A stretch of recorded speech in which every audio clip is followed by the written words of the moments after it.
Om Shanti. 27 number को देखते हैं 50 पेज से 24 से 81 तक का क्लास। बाप दादा बच्चों से पूछते हैं कि किसकी याद में बैठे हो। कोई ने कहा शिव बाबा की। बुलंद आवाज में कहना चाहिए कि शिव बाबा की याद में बैठे। तुम बच्चे अर्थात आत्माओं का कनेक्शन है शिव बाबा से, मानो आत्माओं का कनेक्शन है शिव बाबा से या जीवात्माओं का कनेक्शन है शिव बाबा से। तो यहाँ क्यों कहा आत्माओं का कनेक्शन है शिव बाबा से? जहाँ कनेक्शन की बात आती है तो कनेक्शन बुद्धि योग से ही जुटता है अथवा शरीर की कर्मेंद्रियों से ही जुटता है। तो आत्माओं का कनेक्शन माना आत्मिक स्टेज वालों का कनेक्शन शिव बाबा से है। तुम शिव बाबा के बनते हो इन द्वारा, इनके द्वारा, इन द्वारा। इसके द्वारा क्यों नहीं कहा? द्वारा माना नहीं दिया। तो ये माता पिता दो हैं, राम और कृष्ण, जो सत्यरूपी रंगमंच के हीरो हीरोइन। इनके द्वारा तुम बाप के बनते हो, क्योंकि शिव बाबा इन द्वारा ही मिलते हैं और कोई के द्वारा मिलते नहीं। ये बीच में दलाल भी कहा जाता है। तुम्हारा दलाल से कोई कनेक्शन नहीं है, ये तो सिर्फ बीच में मार्फत है। हिसाब किताब क्या लेना है और क्या देना है।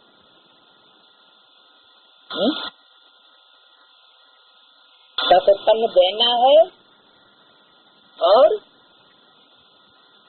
सब कुछ लेना है।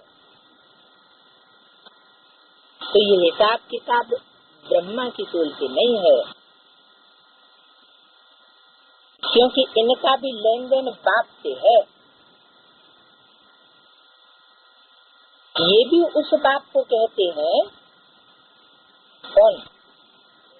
ब्रह्मा भी उस बाप को कहते हैं, इस बाप को नहीं। ऐसे क्यों कहा है? भविष्य में आने वाले पार्ट की तरफ इशारा किया। यह भी उस बाप को कहते हैं, बाबा मेरा सब कुछ आपका है। तुम अभी एक तो निश्चय आत्म और फिर ये भी निश्चय हम आत्माएं हैं। अभी परम पिता परमात्मा से वर्षा ले रहे हैं। मनसा वाचा कर्मणा तन मन धन से हम शिव बाबा की मददगार बनते। ये सब कुछ शिव बाबा के अर्पण किया हुआ है। ऐसे ऐसे करो, इनको कहा जाता है श्रीमत। बाप खुद कहते हैं मैं इसे पुराने तन में प्रवेश करता हूँ। ये भी पतित से पावन बन रहे हैं। ये किसने कहा? शिव बाबा ने कहा ये भी पावन बन रहे हैं, इनका भी मेरे साथ हिसाब किताब है। मेरे साथ हिसाब किताब है। हिसाब किताब पूर्व जन्मों का होता है या परम धाम का होता है? पूर्व जन्मों का हिसाब किताब होता है। तो इनका भी मेरे साथ हिसाब किताब है। किसने कहा? तो बाबा ने कहा। तो बाबा तो परम धाम में रहता है 5000 वर्ष, उसका क्या हिसाब किताब हुआ? उनके हिसाब किताब की बात नहीं है। वो सुप्रीम सोल जिसमें प्रवेश करके विश्व पिता का पार्ट बजाता है, उसकी बात है। तो शिव बाबा क्या आप ब्रह्म तो लिखते किसको? शिव बाबा को। बीच में कौन आ गया? ब्रह्म। माया किसको बीच में ला देती? बुद्धियोग किसमें अटकाई देती है? साकारी में, मीडिया में बुद्धियोग अटक जाता है। बुद्धियोग घड़ी घड़ी तोड़ देती है। अगर यही पक्का पुरुषार्थ करेंगे तो दूसरा सब कुछ भूल जाएगा, शरीर भी भूल जाएगा, तो निरंतर एक शिव बाबा ही याद आता रहेगा और तरफ से बुद्धियोग हट जाएगा। भले ये दुनिया, ये शरीर होगा, परंतु आत्मा को इन सब चीजों से नफरत होगी। सब जब बुद्धियोग की प्रैक्टिस पक्की हो जाएगी एक शिव बाबा के साथ, ये अवस्था जमाने की प्रैक्टिस करनी होती है। अंत में हमको अपना शरीर भी याद न पड़े। हम नंगे आए हैं, नंगे जाना। बाप कहते हैं अपन को नंगा समझ अशरीरी हो, मुझ बाप को याद करो। मैं सदैव अशरीरी हूँ, तुम भी अशरीरी थे, फिर तुमने पार्ट बजाया, अभी फिर तुमको पार्ट बजाना है। ये मेहनत है। विश्व का मालिक बनना कोई कम बात नहीं है। मैं ही विश्व का मालिक बना सकता हूँ। ये देवताएं भी मनुष्य हैं, परंतु उनको दैवी गुण वाले देवता कहा जाता है। लक्ष्मी नारायण विश्व के मालिक थे, इन्हों को अपने बच्चे होंगे, वही उन्हों को माँ बाप मानेंगे। परंतु आजकल मनुष्य अंधश्रद्धा से लक्ष्मी नारायण को तुम्हें माता पिता कह देते हैं। वास्तव में माता और पिता है कौन? लक्ष्मी नारायण को फिर क्यों कह देते हैं भक्ति मार्ग में? दो माता पिता है? नहीं, लक्ष्मी नारायण तो माता पिता हो ही नहीं सकते। माता पिता को जो प्राप्ति होती है आत्माओं को, वो तो अनेक जन्मों की प्राप्ति है, और वो अनेक जन्मों की प्राप्ति कराने वाला त्वमेव माता च पिता त्वमेव। वो कोई देह को धारण करने वाली आत्माएं नहीं हो सकती। वो तो सिर्फ परम पिता परमात्मा ही है, जो माता भी बनता है और पिता भी बनता है। माता किसके द्वारा बनता है? जगदम्बा ब्रह्मा के द्वारा। वास्तव में जगदम्बा यह ब्रह्मा है, नाम भी है ब्रह्म, माना माँ। ब्रह्म माने बड़ी, माँ माने माँ, माना बड़ी माँ, सारी शक्ति की माँ। और जगत पिता माना रुद्रमाला के पहले जो दो मणके हैं, उन्हीं में परमात्मा शिव प्रवेश करते पहले पहले, और उन्हीं के थ्रू माता पिता बनते हैं। तो वास्तव में ये महिमा है शिव बाबा की, ये कोई लक्ष्मी नारायण की महिमा नहीं है। क्या? त्वमेव माता च पिता त्वमेव। देवताओं की महिमा गाते हैं आप सर्वगुण संपन्न, 16 कला संपूर्ण, संपूर्ण अहिंसक, मर्यादा पुरुषोत्तम, परंतु उन्हों की हम पूजा क्यों करते हैं ये किसी को भी पता नहीं। अभी तो मैं ऐसी महिमा नहीं गाएंगे कि तुम माता पिता हम बालक तेरे। किसकी? तुम लक्ष्मी नारायण की ये महिमा नहीं गाएंगे कि लक्ष्मी नारायण तुम्हारे माता पिता? हाँ, तुम जानते हो शिव बाबा वो निराकार परमपिता परमात्मा है, उनसे ही हमें सुख घनेरे मिलते हैं। बाकी जो कुछ भी संबंधी आदि हैं उनसे तो दुखी ही मिलता है। ये तो एक फैक्ट्री है जिससे सर्व संबंधों की रचना मिल जाती है। कौन है फैक्ट्री? शिव बाबा। सर्व संबंधों की रचना। दुनिया में ऐसा नहीं होता है कोई जिससे सर्व संबंधों की रचना मिले। इसलिए बोला आदित्यवाणी में, ये ऐसा खिलौना तुमको मिला हुआ है जिसको जिस रूप में चाहो, जब चाहो और जैसे चाहो वैसे इस खिलौने से खेल सकते हो। कौन सा खिलौना? शिव बाबा। इसलिए बाप कहते हैं, बाबा, काका, चाचा आदि सबसे बुद्धि योग हटाकर माम एकम याद करो।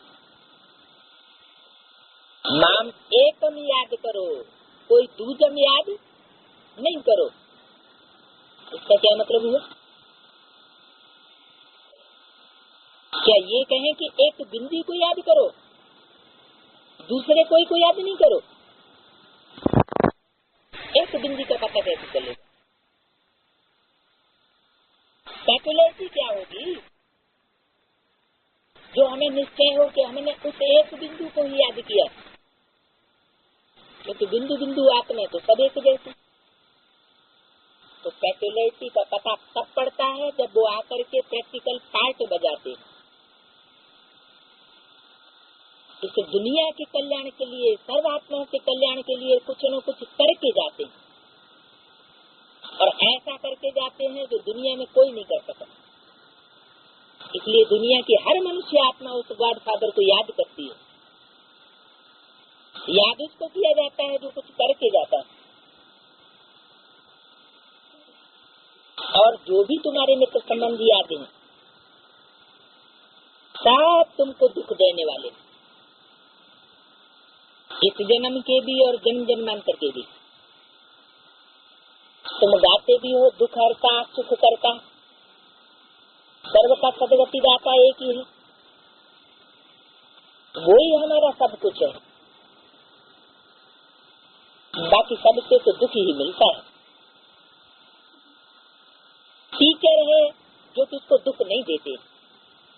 दूसरा टीचर के पास जाकर पढ़ने से तुम शरीर निर्वाह करते हो। हुनर सिखलाने वाले भी होते हैं, वो तो सब अल्पकाल की टीचिंग करते हैं। अल्पकाल का हुनर सिखलाते हैं। और ये टीचर कैसा है? कौन सा सदा काल का हुनर सिखलाता है?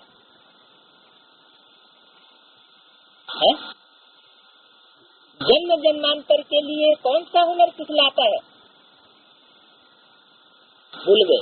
राजयोग। ऐसा योग सिखलाता है जिसमें राज भरा हुआ है।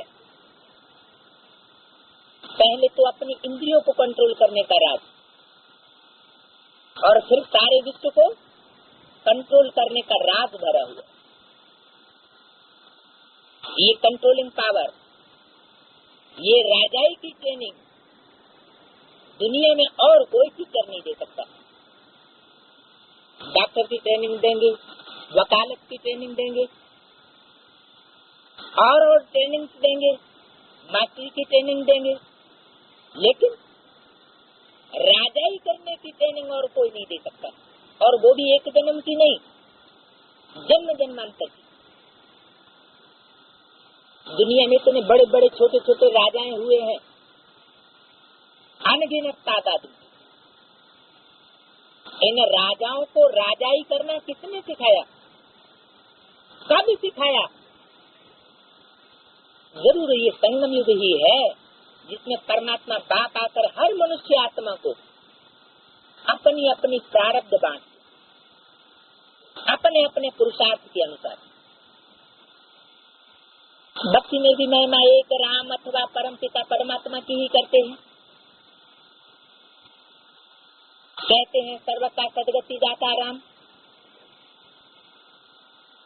उनको याद करना चाहिए। वास्तव में भक्ति भी एक ही करते हैं, वो एक ही तुमको पूज्य बनाते हैं। बाकी सब तुमको क्या बनाते हैं? पुजारी बनाते। एक तुमको पूज्य बनाते, जो सारे संसार में तुम्हारी पूजा हो, और बाकी सब देहधारी तुमको पुजारी बनाते, पूजा करना सिखलाते। तुम पहले एक शिव बाबा की पूजा करते हो, उनको सतो प्रधान भक्ति कहा जाता है। फिर आत्मा भी सतो प्रधान से सतो रजो तमो बनती है। तुम समझते हो कि हम पुजारी बनते हैं, तुम पहले एक शिव की पूजा ही करते, फिर कलाएं कमती होती जाती, भक्ति भी सतो प्रधान से सतो रजो तमो बन जाती, फिर तुम तमो प्रधान पुजारी बन जाते। सारा ड्रामा तुम्हारे ऊपर बना हुआ है। आपे ही पूजी, आपे ही पुजारी। तो 84 जन्म पूरे लेते हैं, उनकी ही कहानी है, उनको ही बाप बैठे बतलाते हैं। तुमने 84 जन्म कैसे कैसे लिए? 83 जन्म लेने वालों को नहीं बतलाते। जिसने पूरे 84 जन्म लिए हैं, उनको ही बैठ बतलाते। हिसाब ही उनका है, इनका जिसने पूरे 84 जन्म लिए, जो पहले पहले पूज्य देवी देवता बनते हैं, बाद वाले नहीं। सत्युग के लक्ष्मी नारायण की बात नहीं है, इसकी बात है जो संगम भी लक्ष्मी नारायण बनते हैं, विश्व के मालिक, पहले पहले पूज्य देवी देवता, आदि देव और आदि देवी, वही तो पुजारी बनते हैं। उनको ही बाप बैठ बतलाते हैं 84 जन्मों की कहानी। क्या मतलब? और दूसरों को नहीं बतलाते। कौन बतलाते? शिव बाप। तो बाकी सब क्या करते हैं?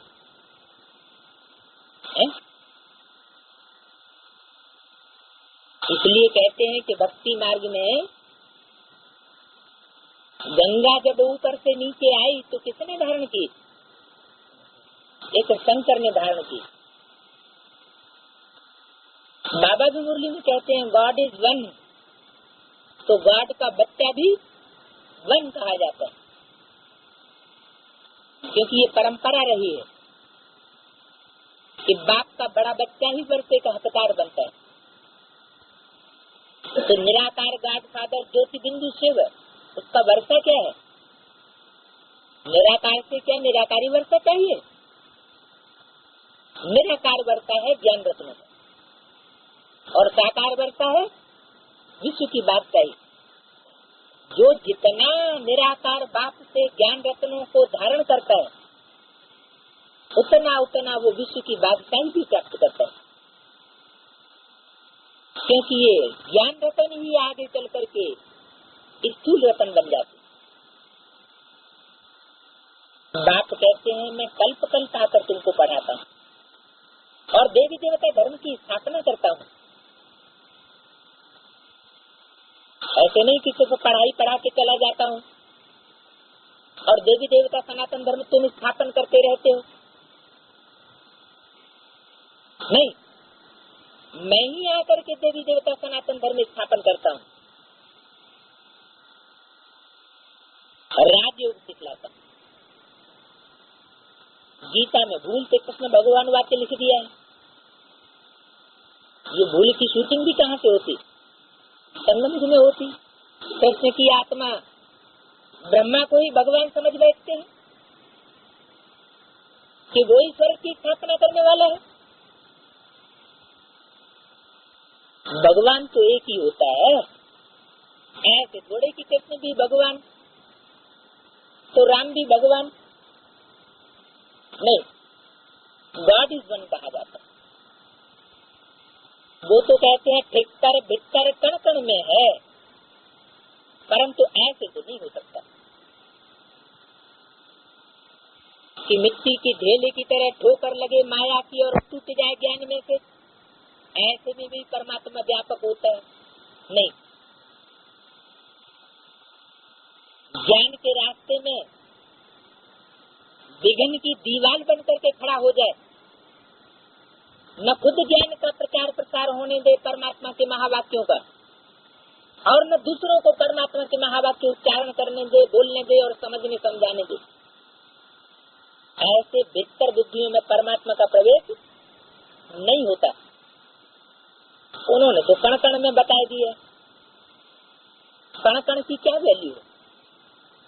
कण कण जैसी नातीज आत्माओं में भी परमात्मा को व्यापक समझ लिया,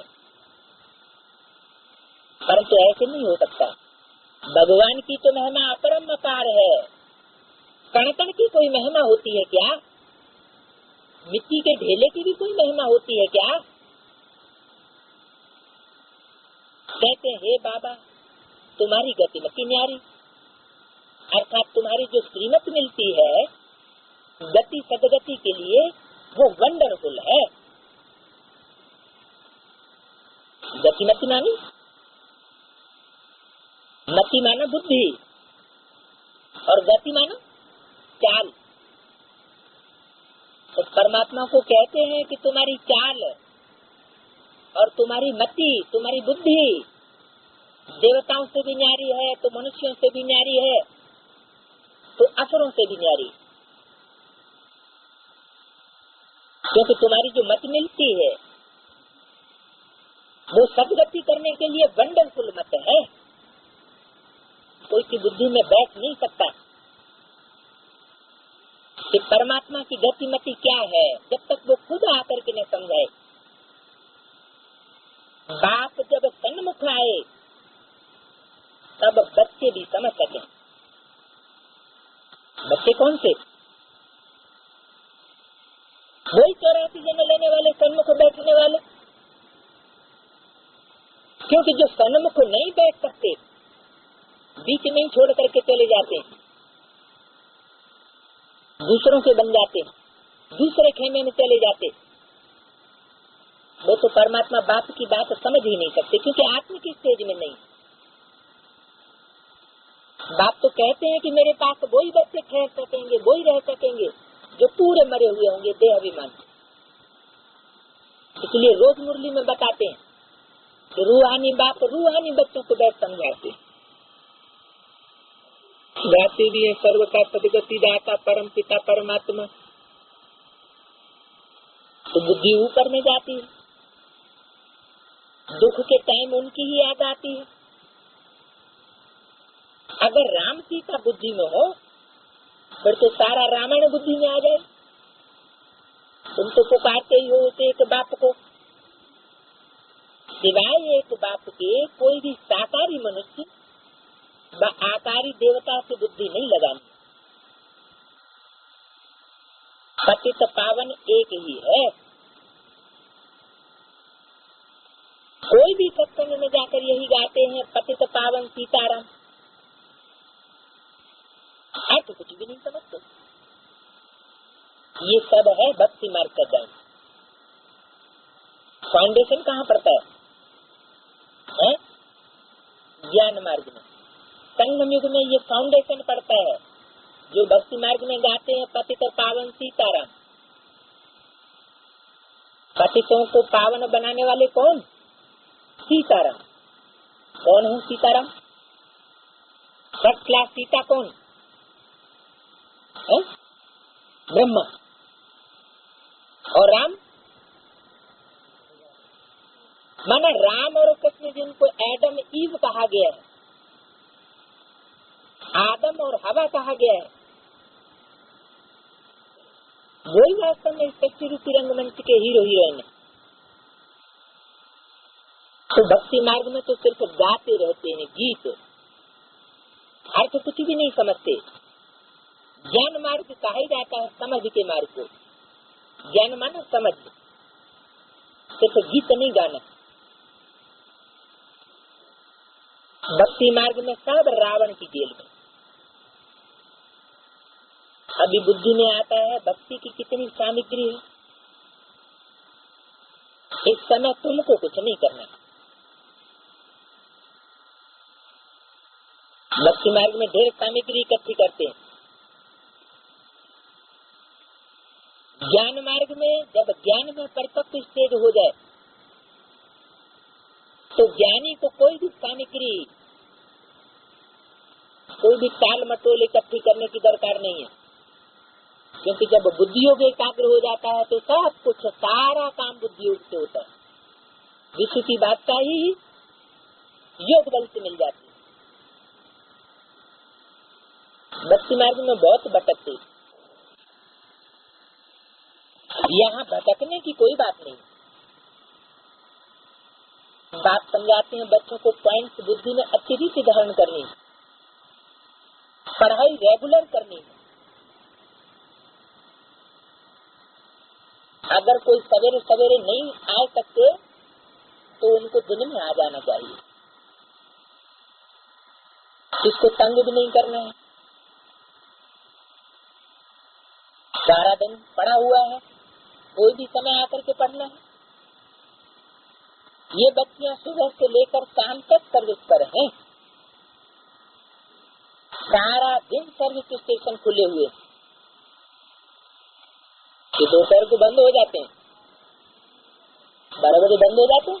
तो बाबा झूठ बोलता है कि सारा दिन सर्विस स्टेशन खुले हुए। जो बाबा के बच्चे होंगे, बाबा के बने होंगे, वो बाबा की बात पर अमल करेंगे। वो तो सारा दिन जिज्ञासुओं के लिए सर्विस स्टेशन खुले हुए रखेंगे। इसलिए मुरली में बोला, ब्रह्मा कुमारियों की बहुत बुरी आदत है दोपहर में सोने की। कोई भी आवे उनको रास्ता बताना। पहले तो बताना है, विचार करो, तुमको 2 बाप हैं। दुख में पारलौकिक बाप को याद करते हैं ना। अभी शिव बाबा कहते हैं माम एकदम याद करो, मौत तो सामने खड़ा। ये वही महाभारत का लड़ाई है। कौन सी? क्या याद दिलाया? जो गीता में लिखा हुआ है। क्या लिखा है गीता में? अर्जुन से कहा, हे अर्जुन, ये जो तू देखता है नाना, चाचा, मामा, काका, ताऊ, ये सब तेरे सामने खड़े हैं, ये सब मरे पड़े। इन सब के सामने मौत खड़ा। तो ये गायन है, महाभारत लड़ाई का समय है। बड़े बड़े पदमपति, करोड़पति बड़े बड़े मकान बनाते हैं, परंतु वह रहने थोड़े ही है। क्या कौन सी दुनिया की बात है? पहले तो हर बात ब्राह्मणों की संगम की दुनिया पर लागू होती है। ये सब श्रीमत के बरखिलाफ जो भी बनाए गए हैं, बड़े बड़े महल, माड़ियां, अटारियां, वो सब टूट जाएंगे। समझते हैं अंडरग्राउंड बनाए रहे हैं, कंक्रीट का बनाए रहे हैं, बहुत मजबूत बनाए रहे हैं। एटम बमों के पावर से उनका कुछ बिगड़ेगा नहीं। लेकिन ये सब होना नहीं। हाँ, बाप की मत रही, श्रीमत रही कि माउंट आबू में जो बाप का घर है, वहाँ से बच्चे बैठ करके विनाश को देखेंगे। तो मधुबन में जो मकान बनाए जा रहे हैं वो तो ठीक, माउंट आबू वो है तपस्या भूमि। तपस्या का प्रभाव विनाश काल में भी रहेगा, उनको आंच नहीं आएगी। बाकी दुनिया में तो हर जगह टूट फूट होनी ही होनी। बाबा कहते थे इसलिए कि बच्चे किराए पर मकान लेते जाओ, जब तक मम्मा बाबा जीवित रहे तब तक कोई भी सेंटर बाहर पैसे से खरीद करके अपने मकान नहीं बनाए गए। बाद में बाबा की मत भूल गई। जब होना ही है विनाश तो महल माड़ियां अटारियां बना करके क्या करेंगे? काम चलाना है तो किराए पर काम चलाते रहते। तो ये मकान महल माड़ियां रहने थोड़े ही है, ये सब टूट जाने। वो समझते हैं कलयुग की आयु लाखों वर्ष है, क्यों बनाते हैं? इतने मजबूत मकान बनाए रहे हैं। वो बनाने का कारण ये है कि बुद्धि में बात बैठी हुई है कि अभी दुनिया का विनाश होने वाला नहीं है। इनको कहा जाता घोर अंधियार।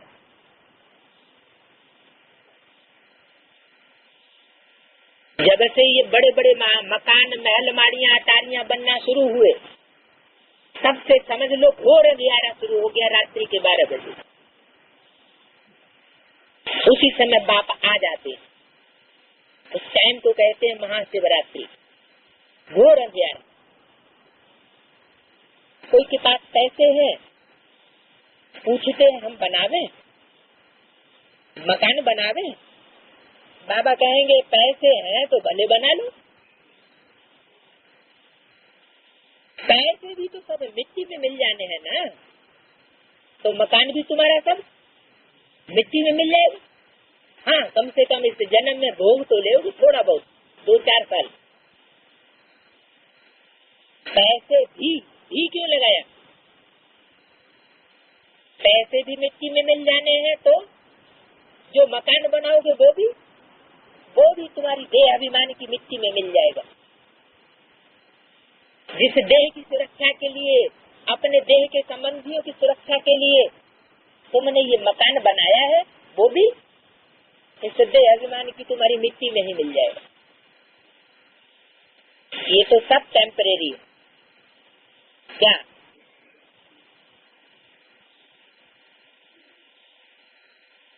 पैसे या मकान वगैरह जो बन रहे हैं वो सब टेम्परेरी है, नहीं तो ये सब पैसे भी चले जाएंगे, कुछ भी रहेगा नहीं। तो भल बनाओ, तुम बनाओ, परंतु फिर क्या करो? भल बनाओ ये तो कहा, लेकिन साथ साथ पथ भी लगा दी कि कल्याण कैसे होगा। उसमें गीता पाठशाला का प्रबंध रखो। मकान भल बना लो, लेकिन उसमें गीता पाठशाला बनाओ। जो तुम्हारे दर पर कोई भी आवे माना तुम्हारा दुश्मन आ जाए तो है तो भगाए देना है या उसको रास्ता बताना है? उसको भी रास्ता बताना है। कोई भी आएगा मतलब XYZ, किसी के लिए मना नहीं है। जो तुम्हारे दर पर कोई भी आवे उनको शिक्षा ऐसी दो जो उनको एकदम विश्व का मालिक बना दे।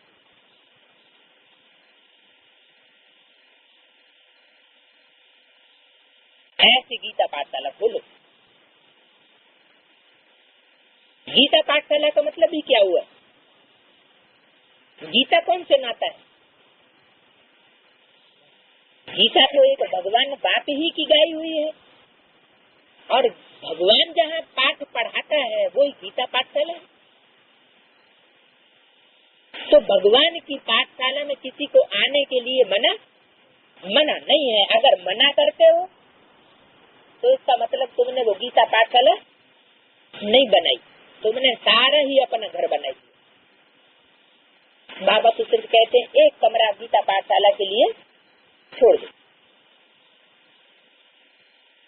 तुम्हारे पास अथाह ज्ञान धन है, इतना कोई के पास नहीं। तुम्हारे पास सबसे साहूकार वो है जिनके पास बहुत ज्ञान रतन बुद्धि में भरे हुए।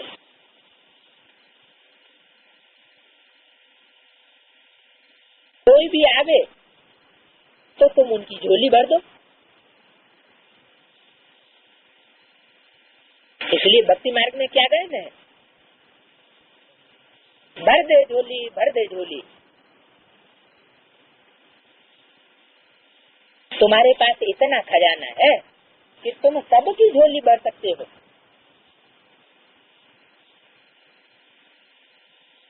खजाना फूटने वाला नहीं है।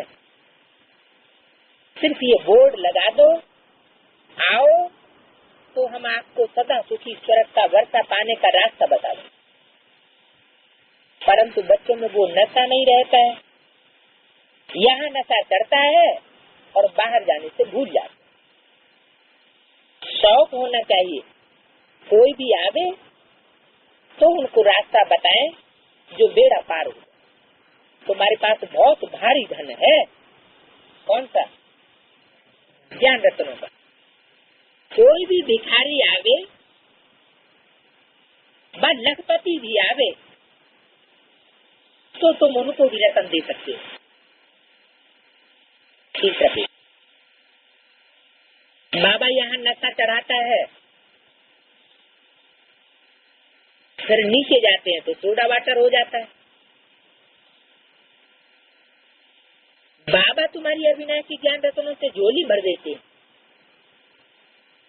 परंतु बच्चे नंबरवार है। इसकी तकदीर में है तो पूरे रतन धारण कर लेते हैं। बाबा कहते हैं कोशिश कर तुम निरंतर याद में रहो। ऐसे नहीं कि सेंटर में जाकर एक जगह बैठना है।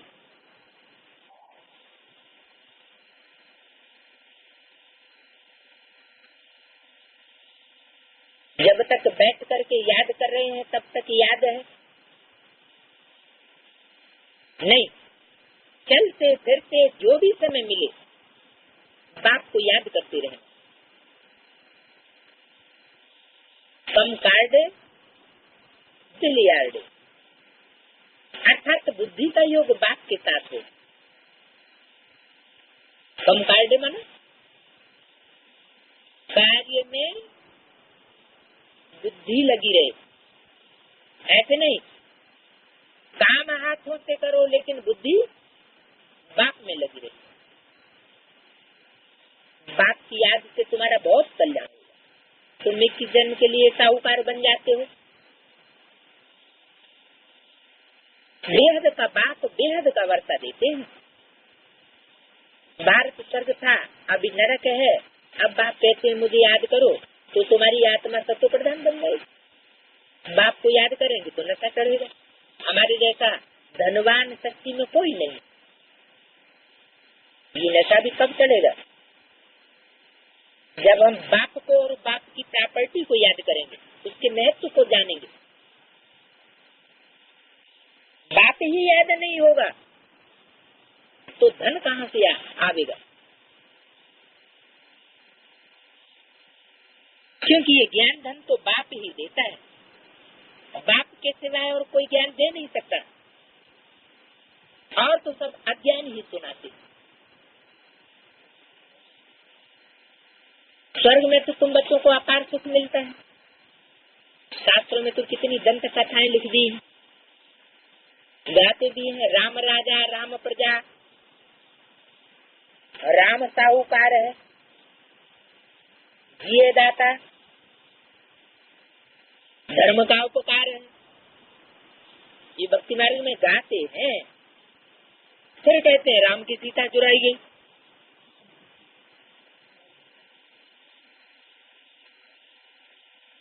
बंदरों की सेना ले ली,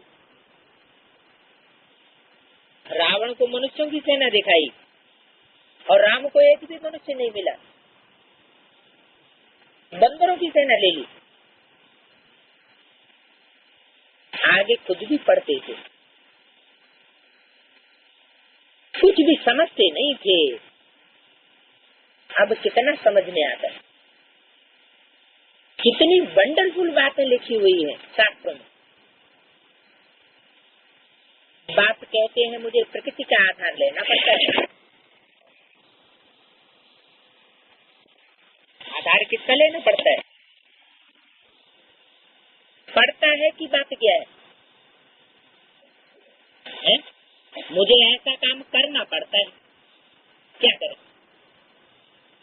पड़ता है मैंने मजबूरी है, इसके अलावा कोई दूसरा चारा नहीं है।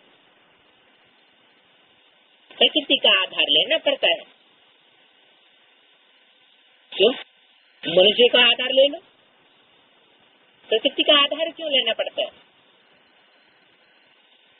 प्रकृति मानो 5 तत्व का संघात, 5 तत्व के समूह संघात को क्या कहते हैं? शरीर।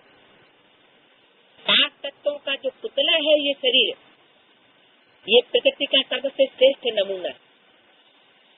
तो मुझे इसका आधार लेना पड़ता है। त्रिमूर्ति में भी ब्रह्मा विष्णु शंकर दिखाते हैं, परंतु ये भी समझते नहीं है कि विष्णु कौन है। यह भी शब्द क्यों लगाया? बताया मुझे प्रकृति का आधार लेना पड़ता है। फिर बताया कि त्रिमूर्ति में भी इसका मतलब प्रकृति के पुतले कौन कौन हुए? 3 मूर्तियां। त्रिमूर्ति में भी ब्रह्मा विष्णु शंकर दिखाते हैं, परंतु वो भी समझते नहीं है कि विष्णु कौन है। अरे विष्णु का पुतला बनाया है, चित्र बनाया है, तो जरूर चरित्र करने वाला भी तो कोई होगा ना। तो ब्रह्मा का तो मान लेते हैं कि ब्रह्मा 5 तत्वों का पुतला है जिसका परमात्मा ने आधार लिया। बाकी विष्णु और शंकर को नहीं समझ सकते। और भक्ति मार्ग में पूजा सबसे जाती कौन से रूपों की होती है? शंकर की और विष्णु की ही पूजा होती है। तो इससे साबित क्या हुआ कि ब्रह्मा का रूप पूज्य रूप नहीं बना, उसके मंदिर नहीं बनते हैं, मूर्तियां नहीं बनती हैं, पूजा नहीं होती है, लेकिन विष्णु और शंकर के रूप की पूजा होती है, मूर्तियां बनती हैं। तो वो संपन्न रूप है। जिन्होंने अधूरे रूप को पकड़ लिया वो अधूरे धर्मों में जाने योग्य बन गए, और जिन्होंने संपूर्ण रूप को पकड़ लिया वो 84 जन्मों को प्राप्त करने वाले, परमात्मा से डायरेक्ट प्राप्ति करने वाले देवी देवताएं पक्के बन गए।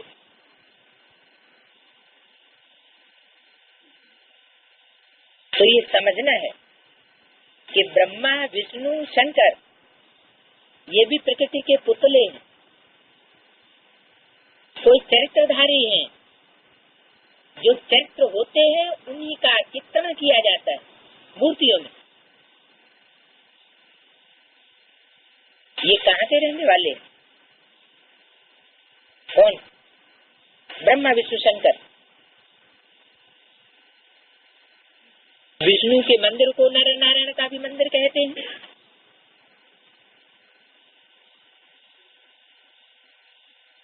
नर नारायण का मंदिर माने जो नर से नारायण बनता है, परंतु अर्थ कुछ भी नहीं समझते। जहाँ भी नर नारायण के मंदिर बने हुए तो विष्णु का रूप जरूर दिखाते हैं। बिरला मंदिर बने हुए हैं उनमें भी नर नारायण का मंदिर, लक्ष्मी नारायण की अलग मूर्ति भी रखेंगे, फिर बाजू में विष्णु की मूर्ति भी रखेंगे, क्योंकि विष्णु की मूर्ति बगैर लक्ष्मी नारायण नहीं बन सकते। विष्णु की ये 2 रूप लक्ष्मी नारायण हैं। कौन कौन से 2 रूप? संगमी की लक्ष्मी नारायण और सत्य की लक्ष्मी नारायण, जो सत्युग में राज्य करते थे। वो विष्णु के 2 रूपों का क्या अर्थ लगाते हैं? एक नारायण और एक लक्ष्मी। ये विष्णु के 2 रूप हो गए। तो 4 भुजाएं क्यों देते हैं? भुजा माने क्या होता है? मददगार आत्मा बनती है या शरीर बनता है या भुजा बनती है? आत्मा ही मददगार बनती है। तो 4 भुजाएं दिखाई गई, उनका क्या मतलब हुआ कि 4 आत्माएं मददगार बनती है परमात्मा के कार्य में 100%। ब्रह्मा के साथ सरस्वती और शंकर के साथ पार्वती। तो विष्णु के ये 2 रूप हैं। जो त्रिमूर्ति के चित्र में नीचे 4 नाम दिए हुए भी हैं, जो पुराना त्रिमूर्ति का चित्र है उसमें 4 नाम स्पष्ट दिए हुए हैं, लक्ष्मी नारायण और राम सीता।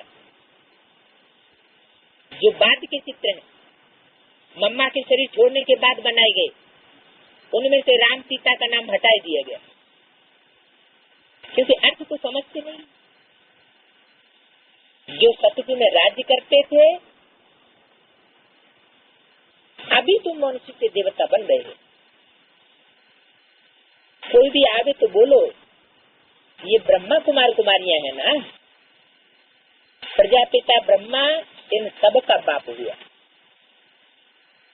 बहुत ढेर की ढेर प्रजा है, नाम तो सुना है ना। भगवान ने ब्रह्मा द्वारा ब्राह्मण रहते, बाप ने जरूर बच्चों को वर्षा दिया होगा। तुम बच्चों को विश्व का मालिक बनाते, तुम शिव बाबा से वर्षा पाते हो। एक है लौकिक बाप और दूसरा है पारलौकिक। ये अब तुमको अलौकिक बाप मिला। तीसरा, ये तो जवाहरी था, ये थोड़ा ही कुछ जानता था। इनके लिए कहते हैं कि इनके बहुत जन्मों के अंत के भी अंत में इनमें प्रवेश करता हूँ। बहुत जन्म कितने होते हैं? 84। उन 84 जन्मों के अंत कौन सा टाइम हुआ? 84 जन्मों का अंत का टाइम कौन सा हुआ? ब्रह्मा के लिए जो इशारा दिया है, तो ब्रह्मा की 100 वर्ष आयु गाई हुई है, तो 84वां जन्म और उसका अंत, अंत कहेंगे वानप्रस्थ अवस्था, बहुत जन्मों के अंत, माने 84वें जन्म के भी अंत में वानप्रस्थ अवस्था में, 84 जन्मों के अंत के भी अंत में फिर वानप्रस्थ अवस्था और उसका भी अंत। वो कब होता है? उसका भी अंत कब कहेंगे? जब 100 वर्षों की आयु ब्रह्मा की पूरी हो। तो कब होती है? इनमें प्रवेश करता हूँ, इतने नहीं कहा। यानी 2 आत्माएं हैं जिनके तन में परमात्मा प्रवेश होकर के परमात्मा पाठधारी के रूप में प्रत्यक्ष होता है। तो बहुत जन्मों के अंत के भी अंत में ये पीरियड कब हुआ? जब 100 वर्ष की आयु पूरी हो प्रजापिता ब्रह्मा। सन 36-37 में 60 वर्ष की एज में वानप्रस्थ अवस्था में परमात्मा ने पहले प्रवेश किया, लेकिन वो प्रवेशता का पता नहीं चलता किसी को। कब आया? वो प्रत्यक्षता कब होती है? जब 100 वर्ष प्रजापिता ब्रह्मा की आयु पूरी होती है। तो 60 वर्ष सन 36 में और 40 वर्ष और ऐड किए तो सन 76 आता है। जिस सन 76 के लिए 66 में घोषणा कराई थी कि पुरानी दुनिया का विनाश और नई दुनिया की स्थापना होगी, तो वो संगम हुआ एक्यूरेट।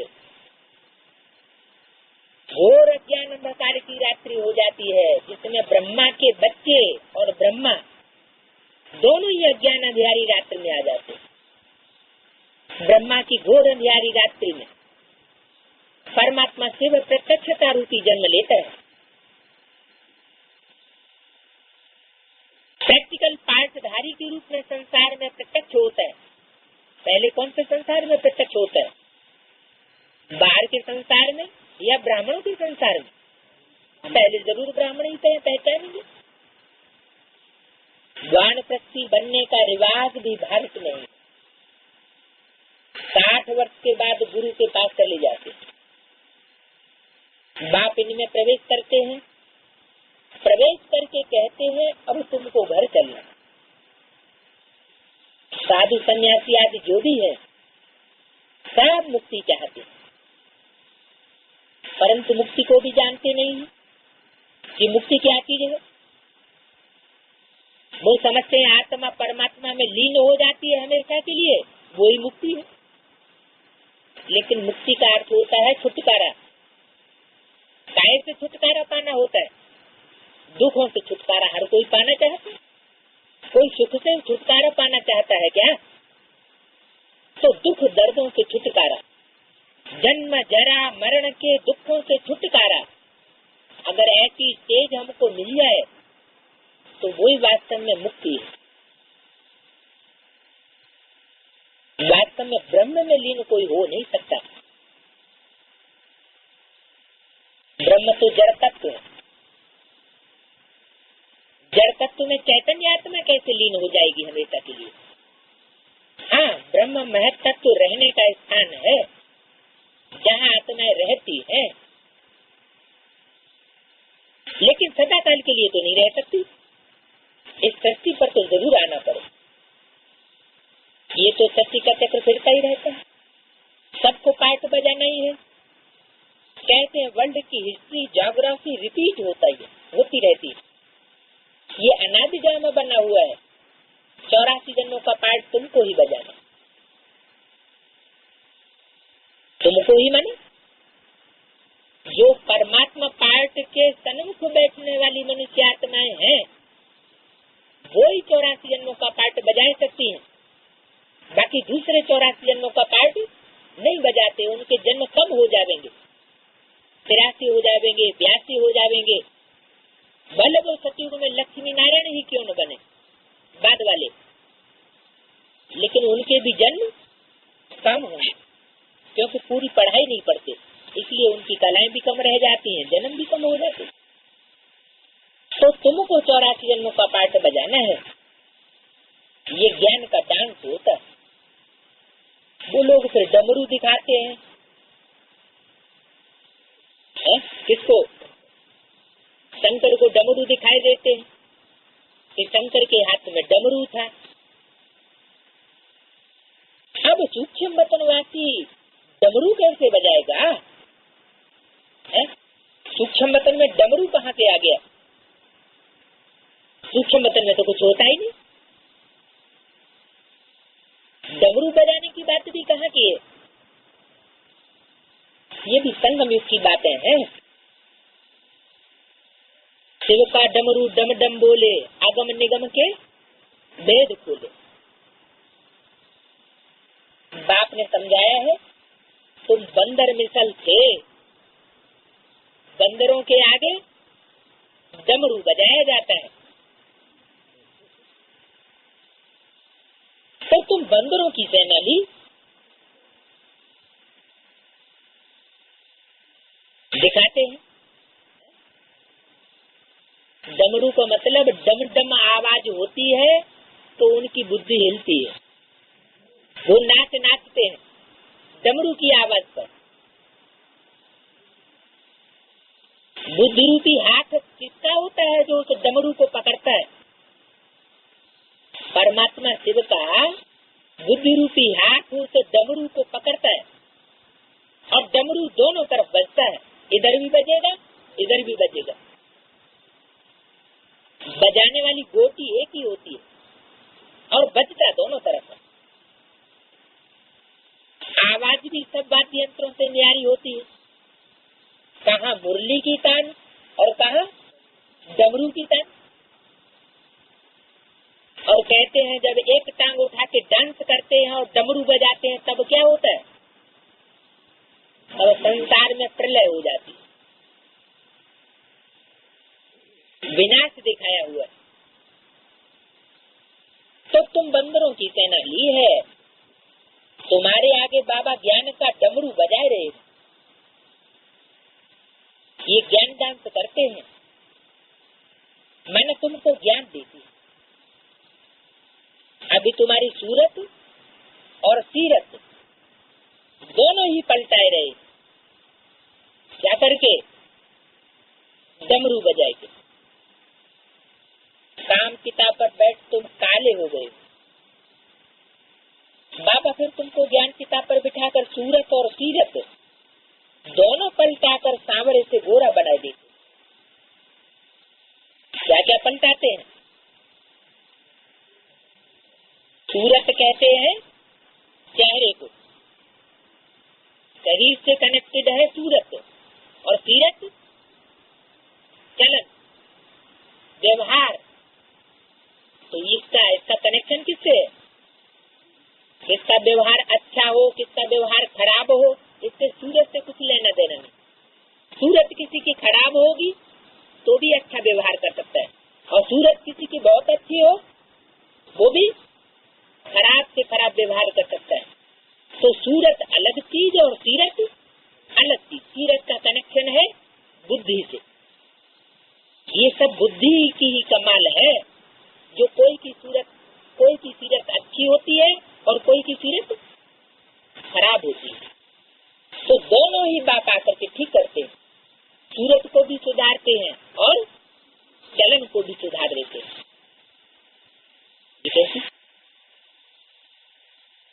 परमात्मा बाप ज्योति बिंदु से वो उनको तो सूरत है ही नहीं, उनको अपनी सूरत है।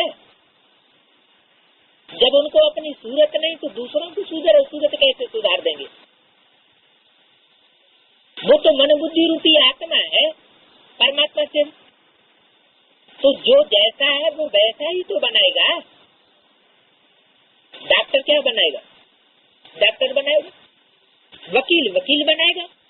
तो परमात्मा से वो मन बुद्धि रूप आत्मा है, वो आत्मा को सुधारेगा या शरीर को भी सुधार देगा? वो आत्मा को सुधार सकता है। लेकिन जिस तन में प्रवेश करता है पहले उस शरीरधारी के थ्रू संग के रंग से सूरतों को भी सुधारता है। इसलिए कहते हैं काया कल्पतरु समान बनाता हूँ मैं तुम्हारी आत्मा और शरीर रूपी नैया, दोनों का खिवैया एक ही बाप। ऐसे नहीं कि सिर्फ आत्मा को ही पार ले जाने वाला है, लेकिन इसी जन्म में इसी शरीर से कंचन काया भी बनाता है। वो डॉक्टर होते हैं, वो तो एक जन्म के लिए कंचन काया बना सकते हैं, वो भी अल्पकाल के लिए। लेकिन ये डॉक्टर कैसा है? ये अविनाशी सर्जन ऐसा है जो इसी जन्म में गारंटी देता है कि मैं तुम्हारे शरीर के 5 तत्वों को कंचन काया बनाता हूँ 21 जन्मों के लिए। ऐसा सर्जन और कहीं हो नहीं सकता, तुमको मिला नहीं होगा जो ये कहे कि हम तुम्हारे शरीर को 21 जन्मों के लिए कंचन काया बनाए दें। तो सूरत और सीरत दोनों पलटा करके सांवरे से गोरा बना देते। यहाँ बाबा कितना नशा चढ़ाते हैं, तो तुम्हारा नशा गुम क्यों होना चाहिए? इसका कारण क्या है कि जो नशा गुम हो जाता है? नशा गुम क्यों होता है? क्योंकि बाप के वाइब्रेशन में आते हैं तो नशा चढ़ जाता है, और दुनिया के वाइब्रेशन में जाते हैं तो नशा उतर जाता है। अच्छा, मीठे मीठे से कीजिए बच्चों प्रति माता पिता बाप दादा का याद प्यार गुड मॉर्निंग। ये अलग अलग करके क्यों बताया? माता पिता अलग बताए दिया, बाप दादा अलग बताए दिया, ऐसे क्यों बताया? क्या अलग अलग बातें होती हैं? अलग अलग है, माता पिता अलग और बाप दादा अलग। अंतर क्या है? बाप दादा होते हैं कंबाइंड, यानी एक ही शरीर में दोनों, और माता पिता अलग अलग होते हैं, एक मेल और एक फीमेल। प्रवेश करने वाली सुप्रीम सोल आत्मा एक ही होती है। वो सुप्रीम सोल माता में भी प्रवेश करता है और पिता में भी प्रवेश करता है। जैसे ये भी किया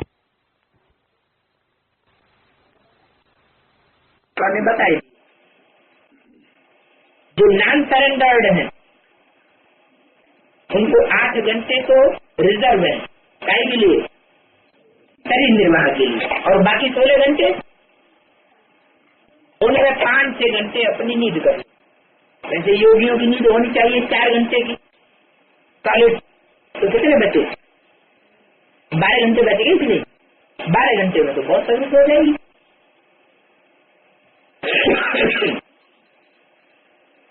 आराम करने के लिए भी टाइम है, बाकी समय मेरी सर्विस में लग जाओ।